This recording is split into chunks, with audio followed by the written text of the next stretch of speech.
তিনি রাজনীতিবিদ এবং সাবেক সংসদ সদস্য। আক্তার জামান ভাই, আপনাকে আমাদের অনুষ্ঠানে স্বাগত জানাচ্ছি। আশা করি আপনি আমাকে শুনতে পাচ্ছেন। আসসালামু আলাইকুম। শুভ সকাল। সকালবেলা আপনি আমাকে ডেকেছেন আজকের এই দিনে। আপনাকে ধন্যবাদ। আপনার মাধ্যমে আপনার দর্শক শ্রোতাদেরকে ধন্যবাদ। জি, বলেন আপনার কি প্রথমে আমি আমি চাই যে আপনি প্রথমে নির্বাচন প্রসঙ্গ নিয়ে বলেন। জি। এই যে নির্বাচনের তারিখ ঘোষণা, এতদিন পরে ঘোষণা, অনেকদিন ধরে তো নির্বাচনের একটা রোড ম্যাপ চাওয়া হচ্ছিল, উনি কেন দিচ্ছিলেন না সেই ব্যাখ্যাও দেন নাই, কিন্তু অবশেষে একটা ঘোষণা করেন। আপনি এটাকে কি ভাবে বলেন? ধন্যবাদ আপনাকে। আসলে মাননীয় প্রধান উপদেষ্টা সাহেব জাতীয় উদ্দেশ্যে ভাষণটা দিয়েছেন, ভাষণটাকে উনি অনেকটা মানে অপ্রস্তুত এবং কি বলবো, যেটা আহ, যে ঘোষণাপত্র দিয়ে আসছেন সেই ঘোষণাপত্রের অসমাপ্ত ঘোষণা হিসাবে উনি এটাকে দিয়েছেন। কারণ আপনারা দেখতে পাচ্ছেন যে উনি আহ, ওনার বক্তব্যের একটা হঠাৎ করে মাঝখানে নির্বাচনের বিষয়টা নিয়ে আসছেন। এটা প্রথম দিকেও বলেন নাই, লাস্টের দিকে বলেন নাই। প্রথমে উনি বক্তব্য দিয়ে ওনার নিজের কৃতিত্বের কথা একটু বলেছেন, বলার পরেই একটা নির্বাচনের কথা বলেছেন।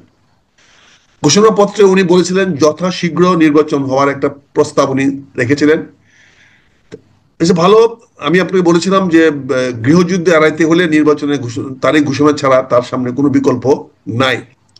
এবং ওটি ওটি উনি যেটা জনসমক্ষে প্রকাশ করতে পারেন নাই, মানুষের উপস্থিতিতে প্রকাশ করতে পারেন নাই, যেটা হয়তো ওখানে করলে মানুষের তাৎক্ষণিক প্রতিক্রিয়াটা বোঝা যেত।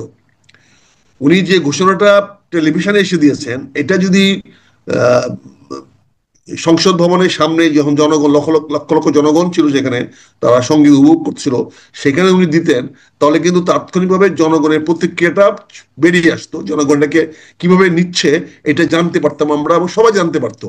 এবং আমার মনে হয় একটা ইতিবাচক ফলাফল উনি নিয়ে যেতে পারতেন। কিন্তু সেটা না করে উনি সেটা জাতির উদ্দেশ্যে ভাষণ দিয়েছেন। হ্যাঁ, আমরা সমালোচনা করবো না, আমরা সবকিছু সমালোচনা করা, তাহলে বলবে যে আমরা যাই করি আপনারা তাই সমালোচনা করেন।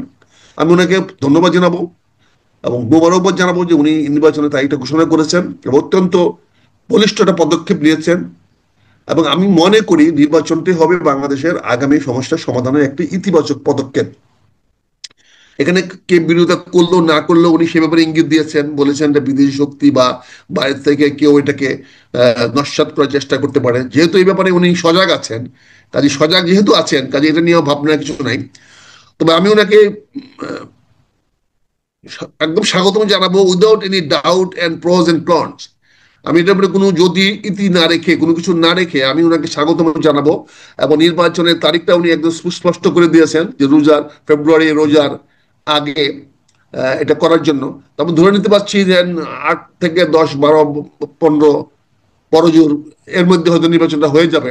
অনেকে সম্ভাব্য তারিখ বলতেছে 12ই ফেব্রুয়ারি, এটা হয়ে যেতে পারে। তবে আমি মনে করি এটা বলিষ্ঠ পদক্ষেপ, সাহসী পদক্ষেপ এবং সঠিক পদক্ষেপ যেটা উনি নিয়েছেন, এবং জনগণ এটাকে গ্রহণ করবে। সবকিছু তো পক্ষে বিপক্ষে মানুষ থাকবেই। কত মানুষ পক্ষে আছে, কত মানুষ বিপক্ষে আছে, এটাই প্রমাণিত হবে নির্বাচনের মাধ্যমে। এবং এই নির্বাচনে যদি কেউ বাধা সৃষ্টি করতে চায়, তাকে কঠোর হস্তে দমন করাই হবে সরকারের দায়িত্ব, অন্যতম দায়িত্ব। কারণ আমরা সময় নষ্ট করতে চাই না। আমরা এটাকে যত তাড়াতাড়ি সম্ভব, দ্রুত সম্ভব উনি নির্বাচনে চিঠিটা দিয়ে দিবেন। চিঠিটা দিয়ে দিলেই আর অন্যরকম কোনো রকম সন্দেহ থাকবে না। আশা করতেছি পারি ওনার যদি উদ্দেশ্য 100% সৎ থাকে, তাহলে আমি কামনা করব, জনগণ কামনা করবে যে এই চিঠিটা আজকের মধ্যে হয়তো উনি দিয়ে দিবেন। মানে 2 লাইনের চিঠি, এর মধ্যে কোনো কিছু বাট কিন্তু তো নাই, কারণ এটা তো আমাদের রাষ্ট্রীয় আস্থাচারে, রাষ্ট্রীয় মধ্যে নিয়ম মধ্যে আছে ইসি কমিশন কিভাবে কাজ শুরু করবে, কি করতে হবে। জি। এবং ইসির জন্য এখানে আমার একটা প্রশ্ন, এখানে আমি একটা প্রশ্ন করতে চাই। এই যে আপনি বললেন যে নির্বাচনের চিঠিটা দিয়ে দিবেন, এখন আমার প্রশ্নটা হলো যে এই যে বর্তমান নির্বাচন কমিশন আছে, ওনারাই নির্বাচন পরিচালনা করবেন। এরই মধ্যে কিন্তু নির্বাচন কমিশনের সক্ষমতা অথবা নির্বাচন কমিশনের নানা আচরণ নিয়ে কিছু কিছু প্রশ্ন কিন্তু উঠেছে।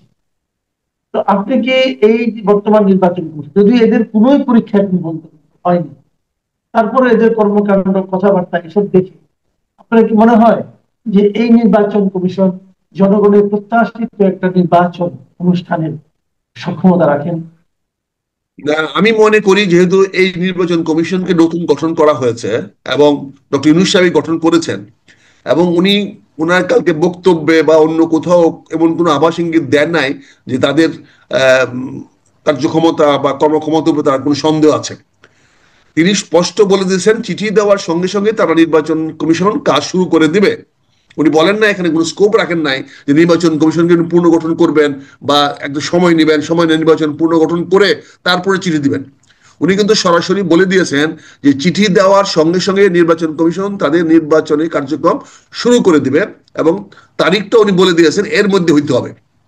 তার মানে উনি ডাইরেক্টিভও দিয়ে দিয়েছেন, পাশাপাশি উনি নির্বাচন কমিশনের স্বাধীনতা দিয়ে দিয়েছেন, কিন্তু অ্যাক্টিভ ইফ রেখেছেন, মানে একটা বাধা রেখেছেন যে উনি একটা চিঠি দিবেন, লিখিত চিঠি দিবেন। সেই চিঠিটা আমি মনে করি জাতীয় বৃহত্তর স্বার্থে এবং ওনার কমিটমেন্ট অনুযায়ী যত তাড়াতাড়ি দিতে পারবেন ততই ওনার স্বচ্ছতা প্রমাণিত হবে, ততই উনি যে সিরিয়াস এটা প্রমাণিত হবে। এই জন্য আমি আশা করছি আজকে ওয়ার্কিং ডে এই 2 লাইনের, কারণ চিঠি ব্যাপারে তো কোনো বাধা আসে নাই। এবং সবচেয়ে মজার জিনিস হলো গত রাত্রে কিন্তু তাৎক্ষণিকভাবে কেউ এর বিরোধিতা করে নাই, কোন রাজনৈতিক দল কিন্তু তাৎক্ষণিকভাবে বিরোধিতা করে নাই। এবং জি এখন পর্যন্ত আমরা যতটুকু জানি কোন রাজনৈতিক দল এই ব্যাপারে নেগেটিভ কিছু বলে নাই, নেতিবাচক কিছু বলে নাই, কিন্তু বিস্তারিত মন্তব্য তারা তাদের দলীয় ফোরামে আলোচনা করে তারা দিবেন। তো ইনি যদি মনে করেন যে কেউ বাধা দিতে পারে এই জন্য অপেক্ষা করে চিঠি দেরি করেন, তাহলে মনে হবে উনি সুযোগ নেওয়ার চেষ্টা করছেন। তো ওনার সদিচ্ছাটাকে প্রমাণ করার জন্য আমার কামনা থাকবে, আমি যেটা আশা করব বা জনগণ যেটা আশা করছে সেটা হচ্ছে উনি যত তাড়াতাড়ি বলবো না, আমি বলবো আজকের মধ্যেই চিঠিটা উনি দিয়ে দিবেন। তাহলে ওনার অবস্থানটা জাতির সামনে অনেক পরিষ্কার হয়ে যাবে, এবং ওনার পদক্ষেপটা ইতিবাচক, এবং ওনার অ্যাকশনটা যে একটা অত্যন্ত বলিষ্ঠ এবং সাহসী এবং উনি সৎ উদ্দেশ্যে বক্তব্য দিয়েছেন, এটা জাতির সামনে প্রমাণিত হবে। আচ্ছা, আরেকটা জিনিস, আরেকটা প্রসঙ্গ। আহ, গত বেশ কিছুদিন ধরে যখন নাকি বিএনপি নির্বাচনের রোডম্যাপ চাচ্ছিল, তখন বারবার বলা হচ্ছিল যে আইন শৃঙ্খলার যে পরিস্থিতি, এই পরিস্থিতিতে নির্বাচন কি হবে। বিশেষ করে জামাতের পক্ষ থেকে আমি বলতে শুনছিলাম যে আইন শৃঙ্খলার যে পরিস্থিতি, এইভাবে তো নির্বাচন হয় না। তো এখন আইন শৃঙ্খলা পরিস্থিতি খুব একটা উন্নত হয়েছে গত কয়েকদিন অথবা গত কয়েক মাসে, সেরকমও দৃশ্যমান কিন্তু নয়। তাহলে কি নির্বাচনের সময় এই বর্তমান যে আইন শৃঙ্খলা বাহিনী আছে এদের দ্বারাই সম্ভব হবে, নাকি এখানে সেনাবাহিনীকে আপনার মানে লাগানোর কোনো একটা প্রয়োজন থাকতে পারে মনে করেন? সংক্ষিপ্ত করে। এখানে আইন শৃঙ্খলা রক্ষায় তো সেনাবাহিনী ইতিমধ্যে নিয়োজিত আছে, এবং সেনাবাহিনীকে কিন্তু উইথড্র করা হবে না, হবে এটা কিন্তু বলা হয় নাই। এছাড়াও আগেও বলে দেওয়া হয়েছিল যে আগামী নির্বাচনে 60,000 সেনাবাহিনীকে নিয়োগ দেওয়া হবে, বিষয়টা পরিষ্কার। আর গতকালকে একটা সুষ্ঠু সফল অনুষ্ঠান করার মাধ্যমে জাতির সামনে সারা বাংলাদেশে কালকে যারা উৎসব আনন্দ হয়েছে, মানুষ সবাই ঘর থেকে বেরিয়ে আসছিল, তাতে প্রমাণিত হয়েছে যে সরকারের কাছে আইন শৃঙ্খলা অবস্থিতি নিয়ন্ত্রণে আছে। কালকে কিন্তু কোনো অপ্রীতিকর ঘটনা ঘটে নাই। ফলে আইন শৃঙ্খলা বাহিনী কৃতিত্ব নিতেই পারে যে না, রাষ্ট্রটা তাদের নিয়ন্ত্রণে আছে, যদি পলিটিক্যালি আদারওয়াইজ মোটিভেটেড না হয়, যদি তাদের উদ্দেশ্য অন্যদিকে না যায়, তাহলে আমার মনে হয় আইন শৃঙ্খলা রক্ষাকারী বাহিনী এটাকে অত্যন্ত সুন্দরভাবে কাজটা করাতে পারবে। সবকিছু নির্ভর করে সরকারি সদিচ্ছার উপরে। এবং ডক্টর ইউনূস সাহেব তার জাতীয় উদ্দেশ্যে ভাষণের মাধ্যমে ওনার সদিচ্ছার প্রমাণ রেখেছেন, সদিচ্ছা দেখিয়েছেন। এখন বাস্তবায়িত করতে উনি কতটুকু সদিচ্ছা রক্ষা করবেন সেটা নির্ভর করছে আজকালের মধ্যে। জি। এখন অন্য প্রসঙ্গে যাচ্ছি, একটু অন্য প্রসঙ্গ নয়, মানে একদম খুবই কাছাকাছি প্রসঙ্গ। সেটা হলো জুলাই ঘোষণাপত্র। কালকে একটু বৈরী আবহাওয়া ছিল, টিপ টিপ বৃষ্টি ছিল, এর মধ্যেও অনেক লোক মানিক মেয়ে এভিনিউতে দাঁড়িয়ে দাঁড়িয়ে ডক্টর ইউনূসের ঘোষিত জুলাই ঘোষণাপত্র শুনেছেন। আমরাও টেলিভিশনে দেখেছি। ঘোষণাপত্রটা বেশ বড়ই ছিল, আমার কাছে একটু বড়ই মনে হচ্ছে। তো এই ঘোষণাপত্রটা আমার ধারণা, যেহেতু আগে হচ্ছে আপনি দেখেছেন এবং শুনেছেন এবং স্টাডি করেছেন, এই ঘোষণাপত্র নিয়ে আপনার কোনো মূল্যায়ন আছে? ধন্যবাদ আপনাকে। এই ঘোষণাপত্র নিয়ে আমি তো কালকে থেকে এটা নিয়ে একটু সিরিয়াসলি দেখাশোনা করার চেষ্টা করেছি।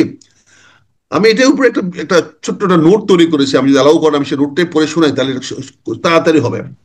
জি প্লিজ। আমার মতে জুলাই ঘোষণাপত্রটি ছিল একটি অত্যন্ত সূক্ষ্ম রাজনৈতিক দলিল, একটি বলিষ্ঠ রাজনৈতিক দলিল বলে আমি মনে করি, যা 2024 সালের গণ অভ্যুত্থানের পটভূমি, কারণ, ফলাফল এবং ভবিষ্যৎ রাজনৈতিক কাঠামো গঠনের অভিপ্রায়কে তুলে ধরা হয়েছে।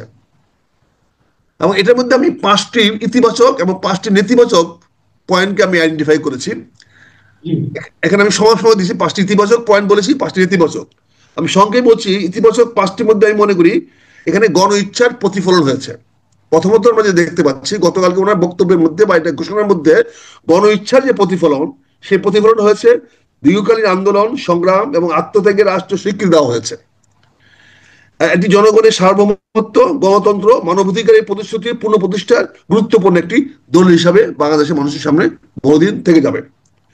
দ্বিতীয়ত বলছি যে স্বৈরশাসনের বিরুদ্ধে অবস্থান, এটাকে গতকালকে পরিষ্কার করা হয়েছে। ঘোষণাপত্রে একদলীয় শাসন ব্যবস্থা, ফ্যাসিবাদ দমন পীড়ন ও দুর্নীতির বিরুদ্ধে স্পষ্ট অবস্থান নেওয়া হয়েছে, যা গণতান্ত্রিক চেতনার পক্ষে একটি সাহসী পদক্ষেপ। এটাকে আমি মনে করি একটি ইতিবাচক জিনিস। 3 নম্বরে মনে করি সাংবিধানিক সংস্কারের উদ্যোগ। প্রস্তাবে সংবিধানে গণতান্ত্রিক সংস্কারের কথা বলা হয়েছে, যার মাধ্যমে ভবিষ্যতের রাজনৈতিক সংকট এড়ানো এবং গণতান্ত্রিক প্রতিষ্ঠানগুলোকে কার্যকর করা সম্ভব হতে পারে। এরকম সম্ভাবনা একটা উনি কালকে ওনার বক্তব্যে আমরা দেখতে পাই। 4 নম্বর যেটা দেখেছি আমরা, আমার কাছে মনে হয়েছে শহীদদের স্বীকৃতি ও ক্ষতিপূরণ। গণ অভ্যুত্থানে নিহত ও আহতদের জন্য রাষ্ট্রীয় স্বীকৃতি ও আইন সুরক্ষার প্রতিশ্রুতি একটি মানবিক ও ন্যায়সঙ্গত পদক্ষেপ। এটা খুবই মানে প্রয়োজন ছিল এবং এটা উনি পরিষ্কার করেছেন। কাজে মনে করি মানবিক পদক্ষেপটা জনগণের মাঝে একটা ইতিবাচক প্রভাব তৈরি করবে। পঞ্চম যেটা আমার কাছে যে 5টিকে আমি হাইলাইট করেছি, এই জন্য 5টি বলছি। পরিবেশ ও ভবিষ্যৎ প্রজন্মের অধিকারের অঙ্গীকার। ভবিষ্যৎ পরিবেশ ও জলবায়ু সহিষ্ণু, অন্তর্ভুক্তিমূলক ও টেকসই উন্নয়নের অঙ্গীকার বর্তমান বিশ্বের চাহিদার সঙ্গে সামঞ্জস্যপূর্ণ।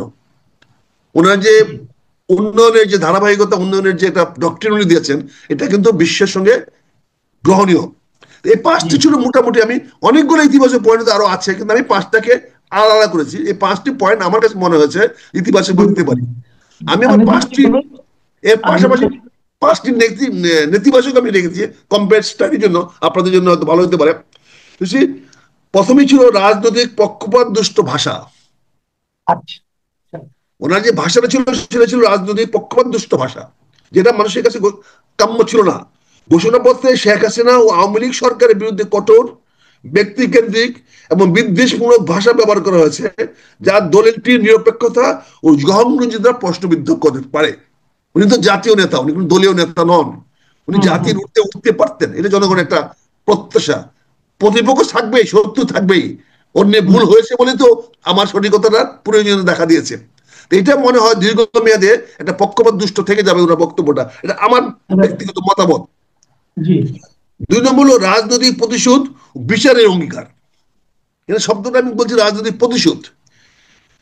অতীতের অন্যায় ও নিপীড়নের জন্য দ্রুত বিচারের ঘোষণা রাজনৈতিক প্রতিহিংসার ইঙ্গিত দিতে পারে এবং ভবিষ্যতের জন্য পূর্ণ প্রতিশোধের এবং পরিবেশ তৈরি করতে পারে।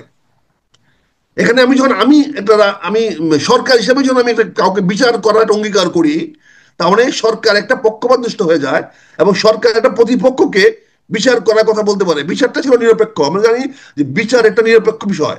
এখানে সরকার বা বাদীর প্রশ্ন বড় কথা নয়, বিচারটা নিরপেক্ষভাবে হবে। কিন্তু ওনার এরকম ঘোষণার মধ্যে এটা আসাটা, এটা একটা প্রতিশোধমূলক হিসাবে অনেকে ভবিষ্যতে হয়তো এটাকে চিহ্নিত করতে পারে, আমার কাছে মনে হয়েছে। আরেকটা জিনিস মনে হয়েছে রাষ্ট্রীয় প্রতিষ্ঠানগুলোর পূর্ণ গঠনের অস্পষ্টতা। যদিও সংস্কারের কথা বলা হয়েছে, কিন্তু কোন কাঠামোতে এবং কিভাবে এই রূপান্তর বাস্তবায়ন হবে তা স্পষ্টভাবে উল্লেখ করা হয়নি। উনি সংস্কারের কথা বলেছেন, কিন্তু কিভাবে করবেন এটা এখানে উনি ব্যক্ত করতে পারেন নাই। 4 নম্বর বলছি বিদেশি রাষ্ট্র ও শক্তির বিরুদ্ধে অভিযোগ। এটা কিন্তু কোনো সুনির্দিষ্ট কোনো রাষ্ট্র বলে না, বিদেশি শক্তি। তার মানে এনিবডি আদার দেন বাংলাদেশ। বিদেশি শক্তি বলতে সবাইকে উনি মিন করতে পারেন, এটা অনেকে এইভাবে নিতে পারে। উনি বলেছেন ঘোষণাপত্রে বিদেশি রাষ্ট্র ও বহিঃশক্তির বিরুদ্ধে প্রভুত্বের অভিযোগ রাজনৈতিক ও কূটনৈতিক জটিল পরিস্থিতি তৈরি করতে পারে, যা আন্তর্জাতিক সম্পর্কের জন্য ঝুঁকিপূর্ণ। উনি কিন্তু সুনির্দিষ্ট করেন নাই। উনি বলছেন বহিঃশক্তির প্রভাব এবং যারা প্রভুত্ব করতে চায়, প্রভুত্ব করার জন্য তো অনেক রাষ্ট্রই আছে, তারা এটাকে ইতিবাচক ভাবে নিবে না, তাদের প্রতি একটা ওয়ার্ড অফ ওয়ার্নিং দেওয়া হলো। ফলে কিন্তু আপনি বিদেশে বন্দুক কম হারাবেন, অবিশ্বাসটা বিদেশির সঙ্গে বৃদ্ধি পাবে। ওরা যখন আপনাকে কোনো কিছু চাপ দিবে, তখন 5 নম্বরে যে বলতে চাচ্ছি সেটা হচ্ছে এই ঘোষণাপত্রের আইনগত গ্রহণযোগ্যতার ঝুঁকি রয়েছে। যেহেতু এটি একটি গণ অভ্যুত্থান থেকে উদ্ভূত দলিল, আমি রিপিট করছি কথাটা এখানে, যেহেতু এটি একটি গণ অভ্যুত্থান থেকে উদ্ভূত দলিল, উনি কিন্তু বিপ্লব বলেন নাই, খেয়াল করে দেখেন, এটা গণ অভ্যুত্থান থেকে উদ্ভূত দলিল, তাই আন্তর্জাতিক আইন বা বিদ্যমান সংবিধান অনুযায়ী, আমি আবার বলছি, আন্তর্জাতিক আইন ও বা বিদ্যমান সংবিধান অনুযায়ী এর বৈধতা ও দীর্ঘস্থায়ী প্রভাব নিয়ে প্রশ্ন উঠতে পারে। আমরা আগে থেকে বলে আসছি, যদি এটা বিপ্লবী সরকারের ঘোষণাপত্র হইতো তাহলে আপনি এটাকে একটা আইনগত বা গ্রহণযোগ্যতা ভিত্তি দিতে পারতেন, কিন্তু আপনি বারবার কালকে বলেছেন গণ অভ্যুত্থান, আপনি কিন্তু বিপ্লবের কথা বলেন নাই। গণ অভ্যুত্থান হলে কিন্তু আইনগত হয়ে যায় না, বিদ্রোহীরা কিছু করলে সেটা আইনগত হয়ে যায় না, সেটা আইনের মধ্যে নিয়ে আসতে হবে। তো ওনার এই ঘোষণাপত্রটাকে আইনগত গ্রহণযোগ্যতার মধ্যে, ঝুঁকির মধ্যে ফেলে দিয়েছেন। না, উনি তো বলেছেন যে এটাকে সংবিধানের তফসিল হিসাবে অন্তর্ভুক্ত করা হবে নতুন। এখানেই তো আইনগত গ্রহণযোগ্যতার প্রশ্ন, উনি তো ব্যক্তি হিসেবে বলেছেন, বাধ্যবাধকতা নাই। উনি তো বর্তমানে উনি, ওনার তো আইনগত ভিত্তি নাই, উনি তো এটাকে প্রোক্লামেশন করেন নাই, উনি গ্যাজেটে নোটিফিকেশন করেন নাই, উনি একটা বক্তব্য দিয়েছেন, প্রস্তাব দিয়েছেন। এটা তো প্রস্তাবনা, ঘোষণাপত্র। এটা তো বিপ্লবী সরকার ঘোষণাপত্র না। উনি সেই সাংবিধানিক সরকার, এবং এটা অন্যের কাঁধে দিয়ে দিচ্ছেন যে তোমরা সেটা আইনে পরিণত করবা। ফলে এটা গ্রহণযোগ্যতা নিয়ে এটা প্রশ্ন আমার কাছে মনে হয়েছে। আপনারা হয়তো না না আরো না, ঠিক আছে ঠিক আছে, চিন্তা আপনাকে আপনাকে আপনাকে অনেক ধন্যবাদ। আপনি আসলে মানে খুবই মানে আপনার যে বিশ্লেষণ এবং এটা নিয়ে যে দূরদৃষ্টি। 30 সেকেন্ড দিলে আমি একটা উপসংহার আনতে চাই, আমি বক্তব্যটা দিলাম তো একটা উপসংহার আনতে চাই, যেহেতু আমি পক্ষে বিপক্ষে দুইটা পয়েন্টে বললাম। নিরপেক্ষ আমি নিরপেক্ষ অবস্থান থেকে 5টা গুড পয়েন্ট, 5টা ব্যাড পয়েন্টকে আমি সিলেক্ট করেছি, সো দ্যাট আপনারা তুলনা করে দেখবেন, জাতি তুলনা করে দেখবে সবাই। উপসংহারে বলতে চাই, জুলাই ঘোষণাপত্র একটি ঐতিহাসিক মোড় ঘোরানো দলিল হিসাবে বিবেচিত হতে পারে। আর এর ভাষা, দৃষ্টিভঙ্গি ও বাস্তবায়ন কাঠামো অধিকতর ভারসাম্যপূর্ণ সমন্বিত হলে এটি গণতন্ত্র ও শাসন সংস্কারে আরো কার্যকর ভূমিকা রাখতে পারবে। এটা ঐতিহাসিক প্রেক্ষাপট ও ভবিষ্যৎ রাজনৈতিক রূপান্তরের মাঝে একটি সংযোগ রেখা টানার প্রয়াস হলেও এর বাস্তবায়ন নির্ভর করবে জনগণের আস্থা, আন্তর্জাতিক সমর্থন ও অন্তর্বর্তী সরকারের দূরদর্শী নেতৃত্বের উপর। আমি প্রেসাইজ হওয়ার জন্য লিখতে দিলাম, প্রেসাইজ হওয়ার জন্য আমার ভাষাটা এদিক সেদিক না হয়ে যায়, যাতে আপনারই বক্তব্যটা একটা দলিল হিসাবে থেকে যায়, এবং আপনি যে আমরা যে সঠিকভাবে জিনিসটা করতে পেরেছি, এই জন্য আমি 5টা গুড পয়েন্ট, 5টা ব্যাড পয়েন্ট নিয়ে তুলনামূলকভাবে আমি আশাবাদী যে এটা একটা ভালো দলিল হতে পারে, এবং এটা আমাদেরকে নতুন দিক দিয়ে দিতে পারে, এবং এইটাকে ভিত্তি করে আমরা সামনের দিকে আগাতে পারি, নেতিবাচক ভাবে না দেখে আমরা এটা নিয়ে আগাতে পারি। কাজে আমি মনে করি, আমি ধন্যবাদ জানাতে চাই ডক্টর ইউনূসকে সবার শেষে, এবং সকল রাজনৈতিক দলগুলোকে, তারা একটা ঐক্যমত্যে পৌঁছতে পেরেছে, এবং ঐক্যমত্যটা ধরে রেখে বাংলাদেশটাকে একটা সুন্দরের দিকে নিয়ে যাবেন। এটাই রাজনৈতিক দলের নেতৃবৃন্দের কাছে জনগণের প্রত্যাশা থাকবে, আমি তো থাকবেই, এবং আপনারও সমর্থন আমি কামনা করব। ধন্যবাদ আপনি আমাকে সুযোগ দেওয়ার জন্য। ধন্যবাদ ধন্যবাদ। আপনি বেশ খুবই সচেতন ভাবে এবং দূরদৃষ্টি নিয়েই আমার মনে হয় বিশ্লেষণ করেছেন, এবং আমার মনে হয় আপনার এই কথা থেকে আমাদের দর্শকদের মধ্যে একটা চিন্তার খোরাক। প্রিয় দর্শক, আপনারা শুনলেন মেজর আখতারুজ্জামানের বিশ্লেষণ আমাদের জুলাই ঘোষণাপত্র নিয়ে। উনি নিজে হয়তো রাজনৈতিক দলের সঙ্গে জড়িত অথবা জড়িত ছিলেন, একসময় ছিলেন আমরা জানি, কিন্তু ওনার বক্তব্যের মধ্যে কিন্তু আমি এক ধরনের সার্বজনীন একটা চিন্তার প্রকাশ দেখতে পেয়েছি, এবং উনিও সেটাই চেয়েছেন যে এই ধরনের ঘোষণাপত্র যেন পক্ষপাত দূষণ না হয়, কেউ যেন মনে না করে যে আমরা একটা দলকে সাপোর্ট করছি অথবা একটা দলকে এগিয়ে যাচ্ছি, কারণ এটা কিন্তু অনেক দিন থেকে যাবে যদি সংবিধান তফসিলে থাকে। তো এই বিষয়গুলো নিয়ে আরো আলোচনা হবে।